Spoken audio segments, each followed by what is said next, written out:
நண்பர்கள் அனைவருக்கும் அஸ்ஸலாமு அலைக்கும் வணக்கங்களும் சொல்லிக்கிட்டு நேரடியாக உரைக்குள்ள போகலான்னு இருக்க நேரத்தின் அருமை கருதி ஆஹ் இந்த எனக்கு கொடுக்கப்பட்ட தலைப்பு நபிகளார் வாழ்வின் அரசியல் பரிமாணங்கள் அப்படிங்கிற தலைப்பு. அதாவது நம்ம வாழக்கூடிய சமகால இந்திய இஸ்லாமிய சமூகத்தின் அந்த பொருத்தப்பாட்டை உணர்ந்து நபிகளார் வாழ்வின் அரசியல் பரிமாணங்கள் அப்படின்னு பேசும்போது அவருடைய காலகட்டத்தை இரண்டு பெரும் பிரிவுகளாக பிரிக்கக்கூடிய ஒரு வரலாற்று முறை ஒன்று இருக்கு. அதாவது மக்காவுடைய காலகட்டம் ஒன்று, மதீனாவுடைய காலகட்டம் ஒன்று என்பதாக. மக்காவுடைய காலகட்டத்தில் நபிகள் நாயகம் அவருடைய பிறப்பிலிருந்து அவருக்கு தூதுத்துவம் கிடைக்கும் வரை அவர் ஒரு வகையான ஒரு வாழ்க்கை. அதுக்கப்புறம் அந்த தூதுத்துவம்ங்கிற அந்த ப்ராஃபட்டிக் மிஷன் அதை அவர் செயல்படுத்த ஆரம்பிக்கிறாரு 40 வயதுகள்ல இருந்து. ஸோ அந்த காலகட்டத்தில் அவர் என்ன மாதிரியான சமூகத்தை அவர் உருவாக்கினார்? ஏன்னா அரசியல் அப்படின்னு சொல்லும்போது ஒரு அரசாங்கத்தை மையப்படுத்தியதாக, அதிகாரத்தை பெறக்கூடியதாக மட்டும் இல்லை. குறிப்பாக சமய மரபுகள் பற்றி பேசும்போது அது அடிப்படையில் ஒரு இருக்கக்கூடிய சமூக முறைமைக்குள்ள அது ஒரு வேறு வகையான ஒரு கொள்கையை அறிவிக்குது. சமூகத்தின் மீதான வேறு ஒரு விமர்சன பார்வையை அது கொடுக்குது. சோஷியல் கிரிட்டிக்காக ஒரு மத மரபை நம்ம பார்க்கக்கூடிய ஒரு முறை நமக்கு வேணும். அந்த வகையில இப்ப நபிகள் நாயகத்துடைய வாழ்க்கை மக்கா காலகட்டத்துல எப்படி இருந்தது அப்படின்றத பாக்குறதுக்கு முன்னாடி அடிப்படையான ஒரு விஷயம், நம்ம நண்பர்கள் முன்னாடி எல்லாம் பேசின மாதிரி அது ஒரு இனக்குழு சார்ந்த ஒரு சமுதாயமாக இருந்தது. அரபு தீபகற்பம் முழுக்க அதுல நாடோடி வாழ்க்கையை வாழக்கூடிய சமூகங்களும் இருந்தது. அவங்க செட்டில்மெண்ட் ஒரு இடத்துல தரித்து வாழக்கூடிய நிலையில அவங்க இல்லை, அவங்க வெவ்வேறு இடம் மாறக்கூடியவர்களாக இருந்தார்கள். அதே மாதிரி ஒரு செட்டில்மெண்ட்டாக ஆன நகர் சார்ந்த சமூக சூழ்நிலையும் இருந்தது. மக்காவுடைய பகுதியில வணிகத்தின் காரணமாக அவங்க ஒரு செட்டில்மெண்ட்டா ஒரு நகர் சார்ந்த வாழ்க்கைக்கு அவங்க தயாராயிட்டாங்க. அப்ப அது சார்ந்த சமூக ரீதியான முரண்பாடுகள் அங்க முற்றுது அப்படிங்கிறத பார்க்கிறோம். நாடோடி இனக்குழு வாழ்க்கைக்குள்ள இருந்த ஒரு ஒப்புரவு அல்லது அதுக்குள்ள இருந்த நலிந்த பிரிவினர்களை கவனிச்சுக்கிறது, உணவையோ உடைமையோ பெருசாக ஒரு இடத்துல குவிஞ்சிருக்காது, அது பரவலானதா இருக்கும் அப்படிங்கிற மாதிரியான அமைப்பு அந்த நகர்ப்புறங்கள்ல மாறி அந்த பழங்குடி மதிப்பீடுகளும் பலகீனம் அடையுது, அதோட வலுவை குன்றுது. இன்னொரு பக்கம் இந்த சமூக முரண்பாடுகளும் தீவிரமடையுது. பெரிய உடைமை அதிகமாக குவிகிற ஒரு சமூகம் ஏற்படுது. அப்புறம் நலிந்த பிரிவினர் ஏற்படுறாங்க. அப்புறம் அடிமைகள் இருக்கிறாங்க. அனாதைகள் பற்றி குரான்ல பேசப்படுது. அனாதைகளை நீங்க அரவணைங்கள்னு சொல்லி அது மாதிரி பசித்தவர்களை விரட்டி விடுவதை பற்றி அது பேசுது. இப்ப அடிப்படையில ஒரு சமய மரபு அப்படிங்கும் போது அது ஒரு தத்துவத்தை முன்வைக்குது. உலகத்தை பத்தின, உலகம் எப்படி உருவானது, மனித வர்க்கத்துடைய தோற்றம் அப்படிங்கிறத பத்தி எல்லாம் பேசுது. அதனோட அந்த தத்துவத்தோட ஒட்டி இணைந்தது அந்த சமகாலத்துல அங்க இருக்க அந்த சமூகத்தின் மீதான விமர்சனம். எப்படி பார்த்தாலுமே அன்னைக்கு இருந்த ஒரு இனக்குழு சமூகத்துக்குள்ள அன்னைக்கு இஸ்லாமிய தூதுக்கு மிகப்பெரிய ஒரு அச்சுறுத்தலாக இஸ்லாமிய தூதை அந்த இனக்குழு சார்ந்த அந்த சமூகம் பார்த்ததுக்கான ஒரு காரணங்கள், 2 காரணங்களா இஸ்லாமிய நபிகள் நாயகத்தை பற்றின இஸ்லாமிய வரலாறுகளான சீரா அப்படின்னு சொல்லுவோம். அந்த ஜானர், அந்த வகைமையை அதுல சொல்லப்படுவது அவங்க அதிகாரத்தின் அந்த பீடமாக இருக்கக்கூடிய அந்த சிலை வணக்கத்தை அவர் விமர்சிக்கிறார். அதுதான் அவங்களோட மற்ற எல்லா சமூக ரீதியான ஐடியாலஜிக்கும் தூளமான ஒரு பெடஸ்டல் மாதிரி அந்த சிலை வணக்கம் தான் அங்க இருக்குது அப்படிங்கிறத பாக்குறோம். 2வது, இந்த நபிகள் நாயகம் உருவகிக்கிற சமுதாயம் இரத்த உறவு அடிப்படையிலான சமுதாயம் கிடையாது, குருதி சார்ந்த சமுதாயம் கிடையாது. மாறாக ஒரு கொள்கையை ஏற்றுக்கொண்ட ஒரு சமுதாயம். கொள்கையை ஏற்றுக்கொண்டதன் அடிப்படையில என்னுடைய சகோதரத்துவம், அப்ப என்னோட அந்த ஃபிலியல் பாண்டிங் அப்படின்னு சொல்லுவோம்ல, என்னுடைய சகோதரத்துவம் அப்படிங்கிறது கொள்கை அடிப்படையிலானதாக இருக்கிறதா, இல்லை ஒரு குடும்பம் ரீதியானதாக, இன ரீதியானதாக, குலக்குழு அடிப்படையிலானதாக அது இருக்கிறதா அப்படிங்கிற அடிப்படையில அந்த இஸ்லாமிய சமயம் என்ன சொல்லுதுன்னு சொன்னா, ஒரு அவங்க இமேஜின் பண்ற ஒரு சமுதாயம் ஒரு கொள்கையின் அடிப்படையிலான ஒரு சமுதாயமாக அது இருக்குது. அப்ப அதனாலதான் அங்க உள்ள அரபியர்கள் இவர் வந்து ஒரு குலத்துக்குள்ளேயே என்ன பண்றாருன்னா பகைமையை வளர்க்கிறாரு. ஒரு சகோதரனுக்கும் இடையில, ஒரு தந்தைக்கும் மகனுக்கும் இடையில ஒரு பகைமையை வளர்க்கிறாரு. இப்படியான குற்றச்சாட்டுகளும் இப்படியான விமர்சனங்களும் அவங்க மேல வருது. அப்ப இந்த அடிப்படையில ஒரு ஒரு ஒரு கம்யூனிட்டியா ஃபேஷன் பண்றதுதான், ஒரு கம்யூனிட்டியை எப்படி வடிவமைக்கிறாங்க அப்படிங்கிறது தான் மக்காவுடைய அரசியலா இருக்கு. அப்ப மக்காவில நபிகள் நாயகம் ஒரு அரசியல் தலைவராக இல்லை என்றாலும் கூட வழமையான பொருளில் அவர் வந்து அரசியல் ரீதியான அணிதிரட்சிகளை வந்து அவர் செய்யலை அப்படின்னாலுமே கூட, அல்லது ஒரு அரசியல் ரீதியான அதிகாரத்துக்கு போக விளையவில்லை என்றாலுமே கூட, அவர் வந்து ஒரு கம்யூனிட்டியை ஒரு கொள்கையின் அடிப்படையில ஃபேஷன் பண்றாரு. அது வந்து என்னவா இருக்குது, அன்னைக்கு நிலவக்கூடிய ஒரு சமூகத்துல அது ஒரு விமர்சனத்தன்மை கொண்டதாக இருக்குது. ஏற்கனவே இருக்கிற சமூகங்கள்ல இதெல்லாம் வந்து பிரச்சனைக்குரியதாக இருக்குது. இதெல்லாம் வந்து மனிதர்களை பல கட்டுத்தலைகளால வந்து இருக்குது அப்படின்னு சொல்லும்போது அதன் மீதான விமர்சனமாக அது வருது.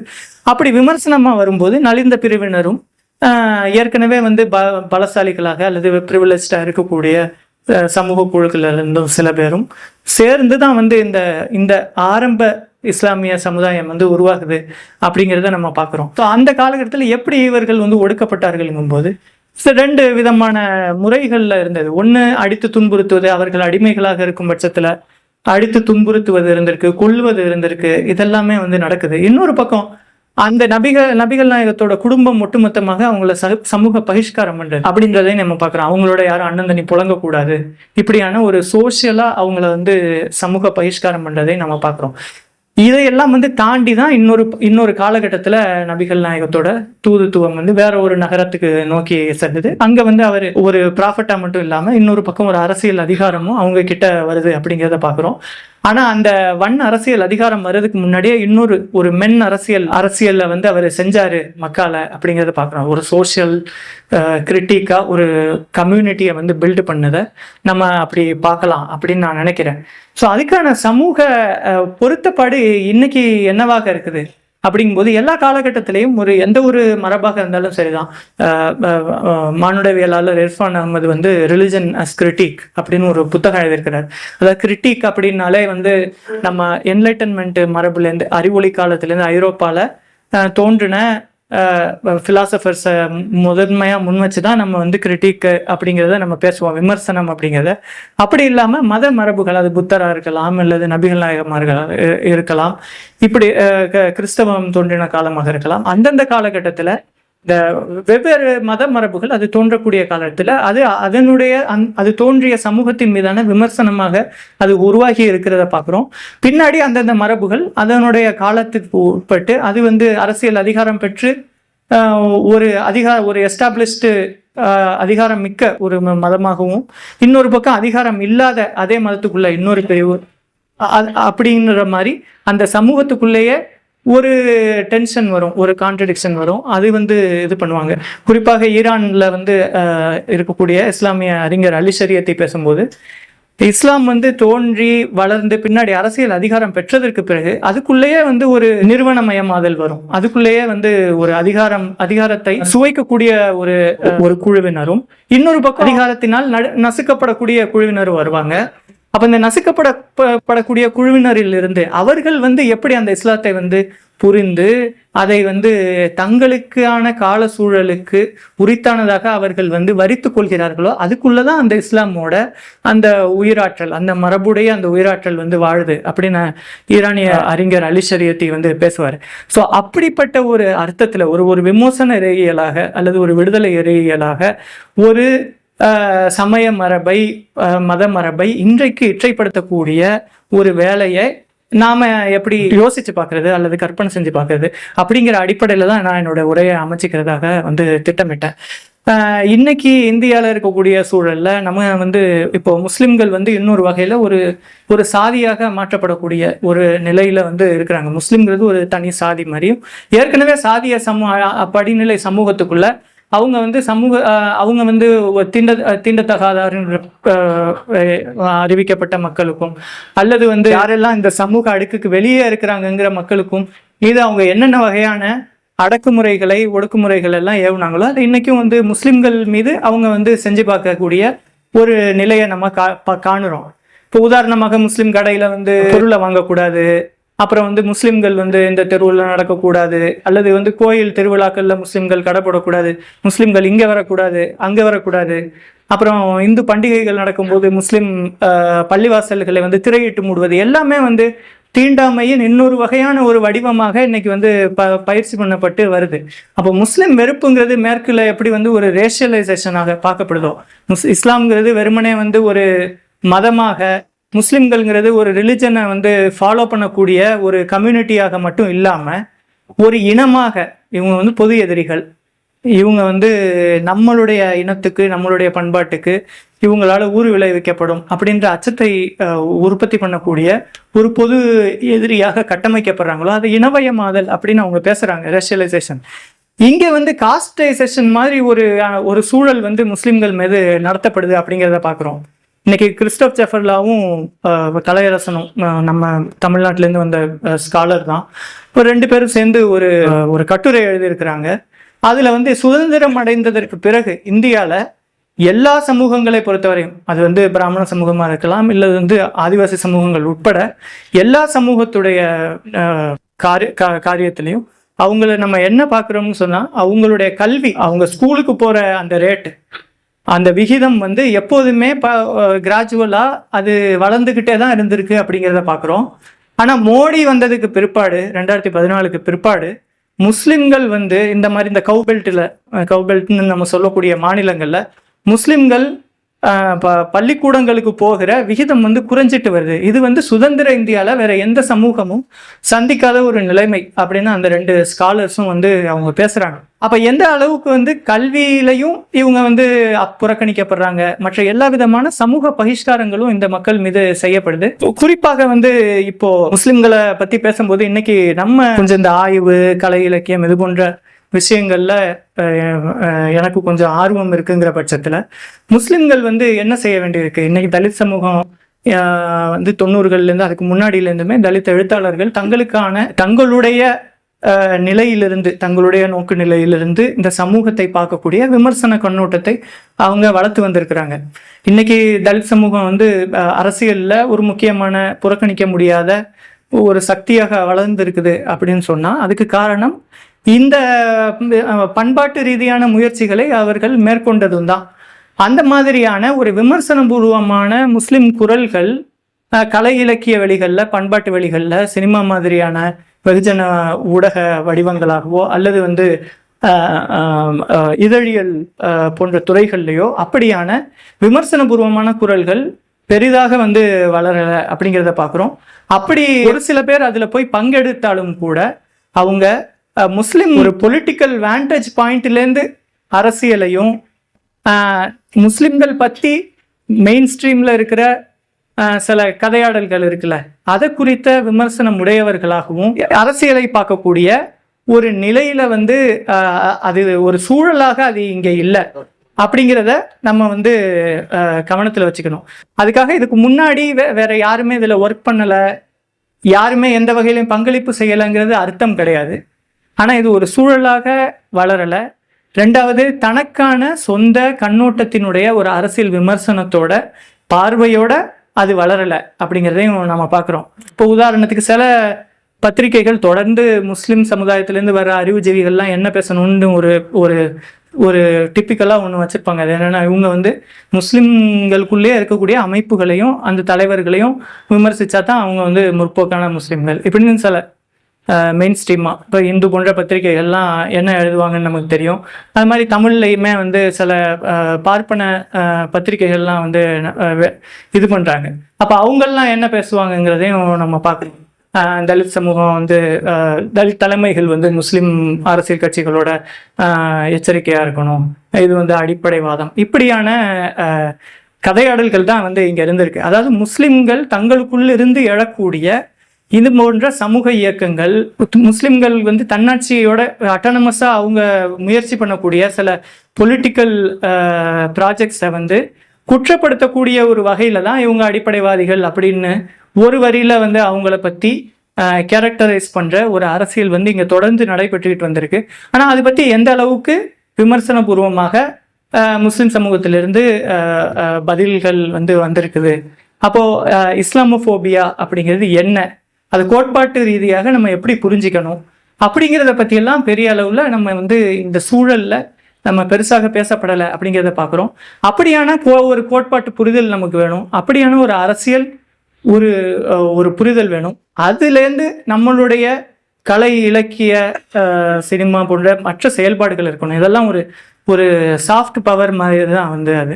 நேரடியாக நம்ம திரள் அரசியலுக்கு போய் நம்ம உரிமைகளுக்காக குரல் கொடுக்கறதுக்கு ஏராளமான அமைப்புகள் இருக்குது. அவங்க செஞ்ச சாதனைகளை வந்து மட்டுப்படுத்துறதுக்கு இல்லை, அவங்க வந்து அரசியல் ரீதியாக பயிற்று வச்சிருக்கிறாங்க இந்த சமூகத்தை. எந்த ஒரு பிரச்சனை வந்தாலும் உடனடியாக வீதியில் இறங்கக்கூடிய ஒரு பயிற்சி பெற்ற மக்களாக முஸ்லீம் சமுதாயம் இருக்குது அப்படிங்கிறத தமிழ்நாட்டில் நம்ம பார்க்குறோம். ஆனால் இந்த பண்பாட்டு ரீதியான செயல்பாடுகளில் நம்ம எந்த அளவுக்கு இருக்கிறோம் அப்படிங்கிறத நம்ம பார்க்கணும். அப்போ வந்து ஒரு ஒரு ஒரு பெரிய அளவில் ஒரு ஒடுக்குமுறை சூழல் இருக்கும்போது அதை வெறுமனே அரசியல் திரட்சியால் மட்டும் நம்ம எதிர்கொள்ள முடியாது. பேரலெல்லாம் நம்ம பலவிதமான செயல்பாடுகளையும் நம்ம வந்து ஈடுபாடு கொண்டவர்களாக இருக்கணும். அதில் குறிப்பாக இந்த கலை இலக்கியத்துறை, அறிவுத்துறை, இதெல்லாம் வந்து நம்ம அதுலெல்லாம் வந்து நம்ம ஆர்வத்தோடு நம்ம பங்கெடுக்கணும், அதில் செயல்படணும். இன்னொன்று, நம்மளுடைய அலைஸ் என்ன பண்ணணும் அப்படிங்கிறது ஒன்று இருக்கு. இப்போ உதாரணத்துக்கு இப்போ மார்க்சிய தரப்பினரோ அல்லது மற்ற இடதுசாரி தரப்பினரோ அல்லது பெரியாரிய தரப்பினரோ அவங்களுடைய பார்வையிலிருந்து இஸ்லாமியர்களை வந்து இஸ்லாமிய அரசியலையும் ஒரு நட்பு சக்தியாக அல்லது வந்து முஸ்லீம் பிரச்சனையை, முஸ்லீம் கேள்வியை இங்கே இந்தியாவில் அதை வந்து சென்சிட்டிவாக பார்க்குறவங்களாக அவங்க இருக்கிறாங்கங்கிறதுல மாற்று கருத்து இல்லை. ஆனால் முஸ்லீம் நிலையிலிருந்து ஒரு விமர்சனம் போகுது, அதை அறிவு நிலையிலையும் கோட்பாட்டு நிலையிலையும் அதனோட எங்கேஜ் பண்ணுறவங்களா அந்த நட்பு சக்திகள் இருக்கணும் அப்படிங்கிறது தான் வந்து அந்த நட்பை இன்னும் ஆழமாகவும் அர்த்தபூர்வமானதாகவும் மாற்றும் அப்படின்னு நான் நினைக்கிறேன். உதாரணத்துக்கு இப்போ ஏராளமான படங்கள் வருது. இப்போ இந்த படங்கள்ல எல்லாம் இஸ்லாமியர்கள் வந்து எப்படி சித்தரிக்கப்படுறாங்கிறதை இங்கே விமர்சிக்கக்கூடிய இடதுசாரி தரப்பும் இருக்குது, எல்லாருமே அதை விமர்சிக்கிறாங்க. ஆனால் இடதுசாரி விமர்சனங்கள்லையுமே எந்த இடதுசாரி விமர்சனங்கள்லையுமே முஸ்லிம்களுடைய அரசியல் பற்றி, அவங்களுடைய சமூக செயல்பாடுகள் பற்றி அல்லது அவங்க மதத்துக்குள்ள நடக்கிற விவாதங்கள் பற்றியெல்லாம் என்ன விதமான தப்பான அபிப்பிராயங்கள் இருக்குங்கிற அந்த இடைவெளியை அறிவு ரீதியாகவும் கோட்பாட்டு ரீதியாகவும் அவங்க எங்கேஜ் பண்ண வேண்டிய சூழலும் இன்னைக்கு இருக்கு. குறிப்பாக இந்த சிஐஏ போராட்டம் முன்வந்த காலகட்டத்தில் முஸ்லிம்களோட பயட்டி சம்பந்தமா ஒரு விவாதம் வந்து முன்வந்துச்சு. அதுக்கு முன்னாடி வரைக்கும் ஒரு மாதிரி பைனரியா, இப்போ முஸ்லீம் பெண்கள் வந்து இப்போ புர்கா போடுவாங்க, புர்காவை விட்டு வெளியே வந்தால் தான் அது வந்து அரசியல் செயல்பாடு அப்படின்ற மாதிரி எல்லாம். இப்போ உதாரணமாக எழுத்தாளர்கள் ராமச்சந்திர குஹாலா அந்த மாதிரி எழுதின கட்டுரைகள் எல்லாமே வந்து நமக்கு பரிச்சயமானது. அப்போ அது மட்டும் கிடையாது. அதாவது ஒரு முஸ்லீம்கள் வந்து முஸ்லீம் பெண்ணுன்னா அவள் புர்கா போடுறாளா இல்லையாங்கிறது வந்து மட்டும் ஒரே கேள்வி கிடையாது. அது ஒரு முஸ்லீம் பெண்ணுடைய ஒரு ஏஜென்சிங்கிறது ஒரு முழுமையாக வந்து நம்ம அதை புரிஞ்சிக்க வேண்டிய ஒரு கேள்வி அப்படிங்கிறத நம்ம வந்து சிஐஏ போராட்டங்களில் பார்க்குறோம். இப்போ முஸ்லீம் பெண்கள் தங்களை வந்து ஒரு சமய ரீதியாக ரிலிஜியஸாக ஒரு ப்ராக்டிஷனர்ஸாக இருந்துக்கிட்டே தான் ஒரு பொலிட்டிக்கல் ஏஜென்ட்ஸாகவும் அங்கே பங்கெடுக்கிறாங்க. அப்போ அவங்கள நீங்கள் எந்த அளவில் நீங்கள் வந்து முற்போக்கா இருக்கிறீங்கிறது கேட்குறத விட்டு அவங்க என்ன மாதிரி சமூக சூழலுக்குள்ளே இருந்து அந்த மாதிரியான ஒரு அரசியல் முகமையை நோக்கி அவங்க நகர்றாங்கங்கிறத சமூக ரீதியாக சரியாக நம்ம புரிஞ்சிக்க வேண்டிய ஒரு நிலையில தான் முதன்மையாக நம்ம இருக்கணும். அதுக்கப்புறம் நம்ம வந்து நிலைப்பாடுகளை நம்ம வகுத்துக்கலாம். இது கூடுமா கூடாதா, செய்யலாமா செய்யக்கூடாதா, இது காலத்துக்கு பொருந்தாததா அப்படிங்கிற உரையாடல்கள் வேற மட்டத்தில் நிகழட்டும். ஆனால் ஒரு மக்கள் சமூகம் இந்த மாதிரி ஒரு உடை அணிஞ்சா அவங்க வந்து பெருசாக யோசிக்கிறது இல்லை, அல்லது அரசியல் அவங்களுக்கு தெரியாது, அல்லது ரிலிஜியஸ் ப்ராக்டிஷனர்ஸ் தான் இப்படி தான் இருப்பாங்க, அவங்களுக்கு வந்து இந்த மாதிரி விஷயங்கள் எல்லாம் பெரிய அறிவு இருக்காது, அல்லது அவங்க வீட்டுக்குள்ளே இப்படி தான் இருப்பாங்க, இப்படியான ஒரு பொது புத்திகள் இருக்கு. அப்படின்னா உண்மையிலேயே முஸ்லீம்கள் அவங்களுடைய வீடுகளில், அவங்க குடும்பங்களில், அவங்க தெருக்களில், அவங்களுடைய வணக்க வழிபாட்டு தலங்களில், பொதுவெளிகளில் எப்படி இருக்கிறாங்க, அதுக்குள்ள அந்த இஸ்லாம்ங்கிற அந்த சமய மரபு அதுக்குள்ளே எப்படி செயல்படுது, இப்படியான எந்த விதமான அப்ஜெக்டிவான ஒரு பார்வையும் அதை புரிஞ்சுக்கிறதுக்கான ஒரு ஆழமான ஸ்டடீஸும் இல்லாமல் வெறுமனே இந்த மாதிரி சில முற்போக்கா நமக்கு தெரியக்கூடிய சில மனப்பதிவுகளை வச்சுக்கிட்டு அல்லது ஸ்டீரியோ டைப்ஸை வச்சுக்கிட்டு அதை நம்ம பார்க்க முடியாது அப்படிங்கிறது நம்ம முக்கியமாக தெரிஞ்சுக்க வேண்டியது. இதில் உதாரணத்துக்கு நான் வந்து சில பிரதிகளை வந்து நான் அறிமுகப்படுத்தணும்னு சொன்னால், இப்போ சபா மஹமூத் அப்படின்ற ஒரு பெரிய ஸ்காலர் இருக்கிறாங்க, ஆந்த்ரோபாலஜிஸ்ட்டு. அவங்க வந்து எகிப்தில் முஸ்லிம் சமய ரீதியாக குரானை கற்றுக்கொள்ளக்கூடிய ஒரு பெண்கள் அமைப்பு ஒன்று எகிப்து நகரில், கெய்ரோ நகரில் உருவாகுது. அந்த பயட்டி வந்து என்ன மாதிரி பாலிடிக்ஸை உருவாக்குது. அவங்களுடைய வேலை வந்து அரசியலை பற்றி பேசுறது கிடையாது, குரானை தான் படிக்க போகிறாங்க. ஆனால் அது வந்து ஒரு பாலிடிக்ஸோட சம்மந்தப்பட்டதாக இருக்கு. இந்த மாதிரியான ஆக்கங்கள் நமக்கு எதை காட்டுதுன்னா, ஒரு பொலிட்டிக்கல் ஏஜென்ட்டாக யார் இருக்க முடியும், யாரெல்லாம் இருக்க முடியாது அப்படின்ற நம்மளோட மனப்பதிவுகளை நமக்கு வந்து உரை நிலையில் நமக்கு வந்து இருக்கிற சில தப்பபிப்பிராயங்களை அது கொஞ்சம் கலைச்சி போடுது. இப்போ அந்த மாதிரியான ஆக்கங்களை வந்து நம்ம கற்க வேண்டியிருக்கு. இன்னும் கூட வந்து வேறு வகையான அரசியலை நம்ம வந்து இமேஜின் பண்ண வேண்டிய தேவைகளை பற்றி பேசும்போது, குஜராத்தில் இனக்கலவரம் நடந்து, அதாவது முஸ்லீம்களுக்கு எதிரான கலவரம் நடந்து, முஸ்லீம்கள் பெரிய அளவில் வந்து அவங்க உடைமைகள் பாதிக்கப்பட்டுச்சு, உயிர்களும் பாதிக்கப்பட்டது. இன்னும் அதில் பாதிக்கப்பட்ட குடும்ப உறுப்பினர்களுக்காக அந்த குடும்பங்களை சேர்ந்த பெண்கள் அவங்க வந்து ஏற்கனவே எந்த இடத்துல அவங்களுக்கு அந்த வன்முறை நடந்ததோ அவங்க வீட்டை விட்டுலாம் டிஸ்பிளேஸ் ஆகி வேற இடத்துக்கு போயிடுறாங்க. ஆனால் ஒவ்வொரு ஆண்டும் அந்த குறிப்பிட்ட கலவரம் நடந்த நாளன்று அந்த வீடுகளுக்கு போய் அங்கே வந்து குரானை ஓதுவதை வழமையாக கொண்டிருக்கிறார்கள். அப்போ குரானை வந்து இறந்தவர்களுக்காக குரான் ஓதுதல் அப்படிங்கிற ஒரு செயல்பாடு எப்படி வந்து அங்கே ஒரு அரசியலாக மாறுது அப்படிங்கிறத நம்ம பார்க்க வேண்டியிருக்கு. வெறுமனே பெண்கள் போய் குரான் ஓதுறாங்கன்னா அது வெறும் சமய செயல்பாடு, ஆன்மீகம் மட்டும் கிடையாது, அது ஒரு அரசியலோட சம்மந்தப்பட்டிருக்கு. அது அவங்களுடைய குடும்பத்தில் நடந்த ஒரு அநீதியை அவங்க தங்களுக்கும் திரும்ப திரும்ப நினைவூட்டிக்கிறாங்க. அது இன்னொரு வகையான ஒரு ஆன்மீக சட்டகத்துக்குள்ள அவங்க அதுக்கு வேற ஒரு பொருளை ஏற்றுறாங்க. அப்போ அரசியலுங்கிறது அப்படியெல்லாம் ஒரு ஒட்டுமொத்தமாக தான் அங்கே செயல்படுறதை நம்ம பார்க்குறோம். அதே மாதிரி தான் சிஐஏ போராட்டம் சமயத்திலையும் கூட ஒரு ஒருங்கிணைக்கப்பட்ட மைய தலைமை வந்து ஒரு ஒட்டுமொத்தமாக இந்திய அளவில் முஸ்லிம்களை ஒருங்கிணைக்கவில்லை என்றாலும் கூட ஒவ்வொரு ஊர் சார்ந்து அந்த பள்ளிவாசல் சார்ந்து அங்கே வந்து நடக்கக்கூடிய ஒரு வெள்ளிக்கிழமை ஜும்மாக்கள்லையும் இந்த குடியுரிமை திருத்த சட்டங்கிறது எந்த அளவுக்கு முஸ்லிம்களுக்கு வந்து மோசமானதாக சட்டமாக இருக்குது, அவங்களுடைய குடியுரிமையை வந்து பறிக்கக்கூடியதாக இருக்குது அப்படிங்கிறத பள்ளிவாசல்களில் அங்கே வெள்ளிக்கிழமை இயல்பாக ஆன்மீக வழிபாட்டுக்காக கூடக்கூடிய இடங்கள்ல தான் அது பேசப்படுது. அதுவும் அந்த ஆன்மீக சொல்லாடல்களின் வழி தான் அது பேசப்படுது. அப்போ டெமோக்ராட்டிக்காக ஒரு சிட்டிசன்ஷிப் ரைட்ஸை ஈக்குவலாக ரியலைஸ் பண்ணுறதுங்கிறது எந்த அளவில் வந்து ஒரு ஆன்மீக செயல்பாடோட அது சம்மந்தப்பட்டதாக இருக்குது அப்படிங்கிறதையும் நம்ம பார்க்கணும். அது சம்மந்தமாக சில பேர்கிட்ட வந்து நேர்காணல் எடுக்கும்போது அந்த பெண்கள் வண்ணாரப்பேட்டையில் கலந்துக்கிட்ட அந்த பெண்கள்கிட்ட நேர்காணல் எடுக்கும்போது அவங்க இப்படி சொல்கிறாங்க, நாங்கள் வந்து எவ்வளோதான் போராடினாலும் சரி கடைசியில் வந்து இறைவன் தான் எங்களுக்கு வந்து வழிகாட்டணும் அப்படின்னு வந்து சொல்கிற இடங்களை வந்து நம்ம பார்க்க முடியுது. இப்போ போராட்ட இடங்களில் வந்து நோன்பு நாங்கள் சிஏஏக்கு எதிர்த்து உண்ணாவிரதம் அப்படின்னு அறிவிச்சுட்டு அங்கே இஸ்லாமிய நோன்பு முறைப்படி நோன்பு இருந்த அந்த செயல்களை நம்ம பார்க்க முடியுது. அப்போ நோன்பு எப்படி ஒரு சிஏஏ போராட்டத்துக்கு எதிரான ஒரு போராட்ட வடிவமாக வந்து மாறுது. அங்கே வந்து ஆன்மீகம் வேற, அரசியல் வேற, அப்படி இல்லை. அங்கே ஆன்மீகம்ங்கிறதே கூட ஒரு இன்ஃப்ராஸ்ட்ரக்சராக, ஒரு டெமோக்ரட்டிசேஷனுக்கான அல்லது ஒரு பொலிட்டிசைசேஷனுக்கான ஒரு இன்ஃப்ராஸ்ட்ரக்சராக அவங்க வேற வடிவத்தில் மாறுது. அதே மாதிரி தான் அவங்க இன்னொரு வடிவத்தில் வேற ஒரு மெஜாரிட்டேரியன் வன்முறைக்கான வடிவங்களாக ஏற்கனவே இருக்கக்கூடிய திருவிழாக்களையும் மற்ற கோயில் சார்ந்த வழிபாடுகளையும் மாட்டிக்கிட்டு இருக்காங்க. இந்த பக்கம் அது வேற மாதிரி நடக்குது. அது வந்து ஈக்குவல் சிட்டிசன்ஷிப் ரைட்ஸுக்காக நடக்குது. அங்கே வந்து மைனாரிட்டிஸை வந்து நீ இப்படியெல்லாம் வந்து ரேஷியலைஸ் பண்ணி இந்த நாட்டுடைய கான்ஸ்டியூஷனல் ஸ்பிரிட்டை நீ கெடுக்கிற அப்படிங்கிறத எதிர்க்கிறதுக்காக நடக்குது. அப்போது நம்ம இங்கே என்ன பார்க்கணும்னு சொன்னால், நமக்கு வழங்கப்பட்டிருக்க இதுலேருந்து பார்க்காம கொஞ்சம் வெளியில் வந்து அந்த மத மரபுங்கிறது இன்னைக்கு எப்படி ஒரு சோஷியல் கிரிட்டிக்காக வந்து இருக்குது. இன்னைக்கு அந்த சமூகத்திலேருந்து